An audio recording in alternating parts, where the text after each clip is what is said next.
जिस पिता ने बेटे के जन्म के लिए कई मंदिरों के चक्कर काटे, जिस पिता ने अपने फौजी बनने के बाद अपने बेटे के साथ अपने जीवन की पहली फोटो खिंचाई, जिस पिता का फौज में जब प्रमोशन हुआ तो उसने इसका श्रेय अपने उसी बेटे को दिया, उसी को मिठाई खिलाई, लेकिन उसी बेटे ने अपने पहाड़ी फौजी पिता की चाकुओं से घोंप घोंप कर हत्या कर डाली। जी हां, उत्तराखंड के रुद्रपुर में हुई इस घटना से पूरा उत्तराखंड चौंक गया।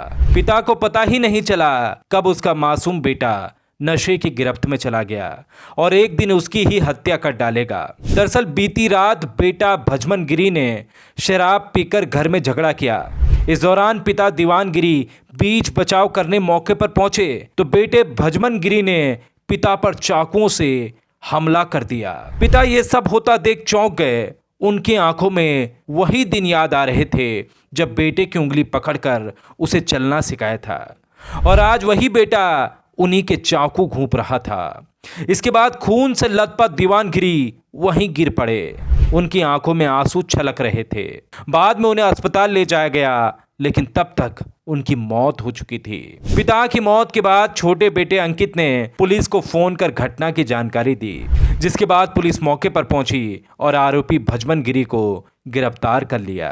बेटे के हाथों मारे गए दीवान गिरी आर्मी में सूबेदार के पद से रिटायर हुए थे। जिस दिन उनके कंधे में 2 स्टार लगे थे उस दिन वो बहुत खुश थे और फौज में वो काफी अनुशासित भी थे, जिसके लिए आर्मी उनकी तारीफ भी करती थी। दीवान गिरी को ये पता था कि बेटा भजमन गिरी शराब का लती है, लेकिन उन्होंने ये कभी नहीं सोचा था कि वो एक दिन उनके खून का प्यासा बन जाएगा। अचानक हुई इस घटना से पीड़ित परिवार में कोहराम मचा हुआ है। सूबेदार की पत्नी का रो रो कर बुरा हाल है। छोटा बेटा बेसुध है। वो अब तक नहीं समझ पा रहे हैं अपने ही पिता का खून कैसे कर सकता है। रोते बिलखते परिजनों का पड़ोसी ढांढस बंधा रहे हैं। बेटे की शराब की लत पिता की जान ले गई, ऐसे किसी ने कल्पना भी नहीं की होगी। आरोपी बेटा एक कंपनी में ड्राइवर है और उसके 2 बच्चे भी हैं। सूबेदार पिता ही उनके बच्चों का लालन पोषण करता था। बहरहाल अब पिता नहीं है, लेकिन एक बात तो समझ में आ गई कि नशा किस हद तक आपको बर्बाद कर सकता है। इसलिए सावधान रहिए, सतर्क रहिए।